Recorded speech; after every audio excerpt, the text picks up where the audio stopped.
Hello everyone, welcome back to James Segue Media, and this month's movie is 007. Hello everyone, welcome back to Segue Media. My name is James, and I want to start this one off by just saying a huge thank you to all of you. As many of you know, we are approaching our 1-year anniversary. I cannot believe that we've made it, and I'm looking forward to the years to come. Looking back on this year, I can't believe how much we've covered, from sentimental classic American cinema such as It's a Wonderful Life, all the way through to classic anime and the development of anime in Japanese culture with Akira. And I love the range of movies that we've been covering, from, the sentimental to the deep. And that brings us to our 1-year anniversary. What is more fitting than British movies? And what better than the biggest British icon of all time, spanning damn near 60 years, the one and only 007, James Bond.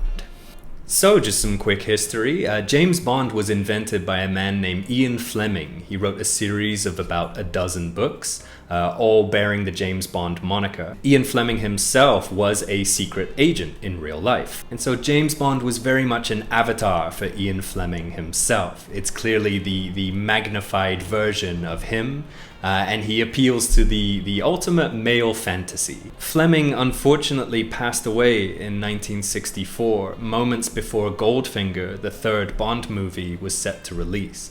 And so it's unfortunate that he did get to see James Bond make it to the big screen and have success with the second movie, From Russia with Love. But he didn't realize that he'd created not only a legacy in British cinema, but British history. James Bond became bigger than he ever could have imagined. So it's a shame that he wasn't around to see that through. But nevertheless, his legacy lives on, and the rest of us get to enjoy Bond. So, who is James Bond? Well, I'm sure many of you know already, but he is a secret spy working for the British intelligence. And his job is to go to many different exotic locales in order to save the girl and defeat the bad guy. He does so with a mixture of his intelligence, his charm, and his gadgets. But all the while, he gets to drink, smoke, and gamble. He is the ultimate male fantasy.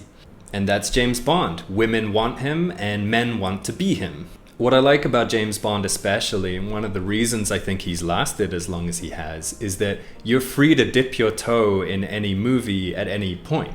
All 25 movies so far are essentially the same movie, and so they have a familiar Bond feeling to them, but some of the details are always made different. There's a slightly different setting, or different gadget, or different enemy. And so it's so easy to just jump in and jump out at your leisure. Personally, I'd say that 2 out of 3 Bond movies is great, and frankly, I like those odds.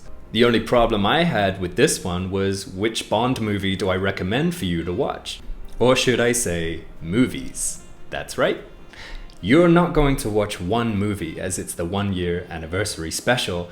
You're going to watch 3 Bond movies. But don't worry. The thing that separates Bond movies from the other subjects that we've studied is that Bond isn't quite so deep. He's more entertaining. It's more like a roller coaster ride.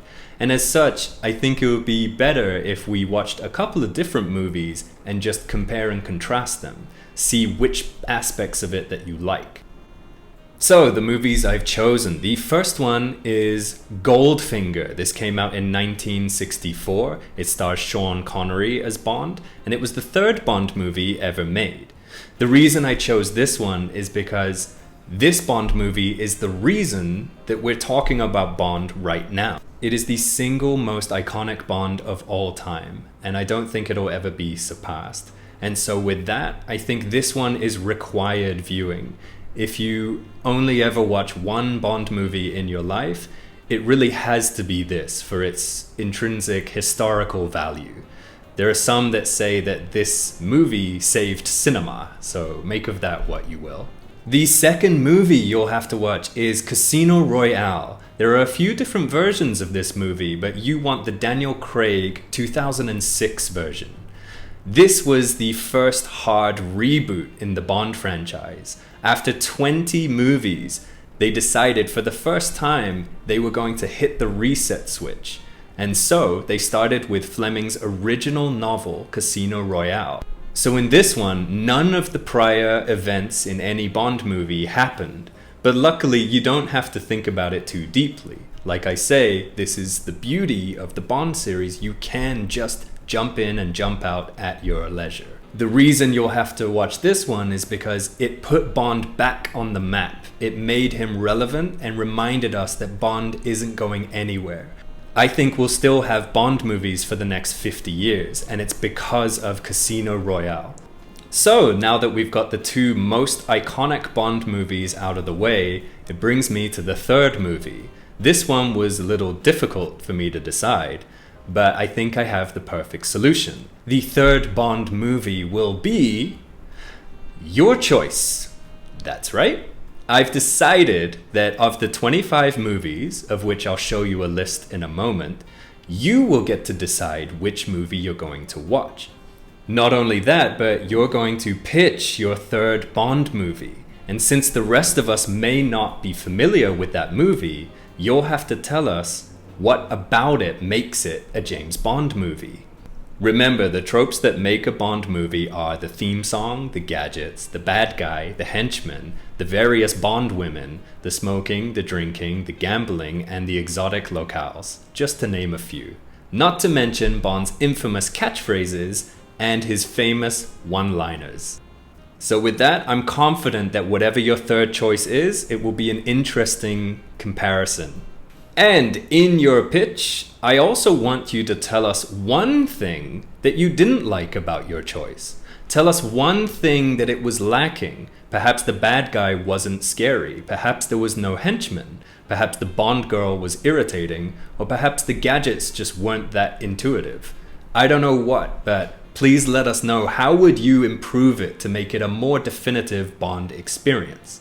Now, if you're having any trouble picking the third movie, don't worry too much about it. What I'm going to leave here is a short list of about 10 or so other Bond movies that are all relatively popular and successful. There are also some personal favorites of mine on there.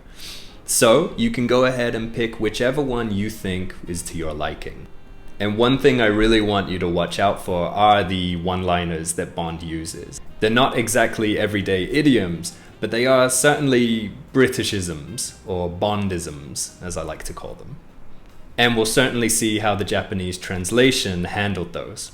And the short list is Skyfall, From Russia with Love, GoldenEye, License to Kill, Thunderball, You Only Live Twice, The Living Daylights, On Her Majesty's Secret Service, Live and Let Die, and one of my personal favorites, The Spy Who Loved Me. So, without further ado, here are the questions. Question 1. Which of the 3 Bond movies that you've now seen did you like the most, and why? Number 2. There are many Bond actors, and you might not be familiar with all of them yet, but you've seen a variety of them now. So tell me, who do you think plays James Bond the best? And this leads to question 3. Who do you think should play the next James Bond? Which actor can you imagine in the role? The only caveat is he must be British. How is Bond perceived in Japan? And has that changed at all since his debut in 1962? Tell me what Japanese people think of James Bond. And finally, number 5. With so many different voices, writers, actors, producers, and so on making so many different movies, how do you think Bond has stayed an icon over such a long period of time? What gives him his staying power? I'll leave it there, but thank you all so much. Once again, thank you for a 1-year anniversary, and to celebrate during this class, I will be dressing in my best 007 suit. And I would ask you to please do the same. So please come along dressed up as either James Bond or a Bond girl of your choosing. Thank you all so much, and I'll see you next time. Bye-bye.